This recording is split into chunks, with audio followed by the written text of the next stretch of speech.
උන්වහන්සේගේ මේ විජයග්‍රහණ සමරන පාස්කු දින ස්වාමීන් වහන්සේ ඔබට මට ආරාධනා කරන්නේ උන්වහන්සේගේ ඒ උත්ථානයේ අභිරහසට පංගුකාරයෙක් වෙන්නට.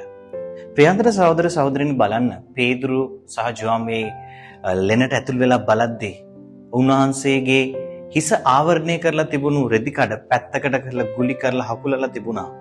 ඒන් අදහස් කරන්නේ සාමාන්‍ය ජුදා සම්ප්‍රදායට අනුව එහෙම කරලා තියෙන්නේ කෑමක් ඉවර වෙලා ආයේ එනවා කියනවට එහෙම නැත්නම් බාගෙට නතර කරා කියලා පෙන්වන්න තිබුණු සලකුණක්. ඒ වගේ උන්වහන්සේ මේන් අදහස් කරන්නේ උන්වහන්සේගේ නැවත පැමිණීම සිදු වෙන බව.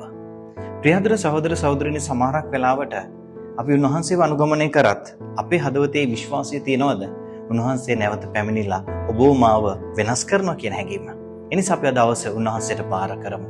උන්වහන්සේට කියමු ඔබේ මගේ ජීවිතය ස්පර්ශ කරන්න. මේ විජයග්‍රහණය තුල මගේ ආත්මය උන්වහන්සේ වෙතට ඔසවන්නට ශක්තිය දෙන්න කියලා අපි උන්වහන්සේට කන්නලව් කරමු.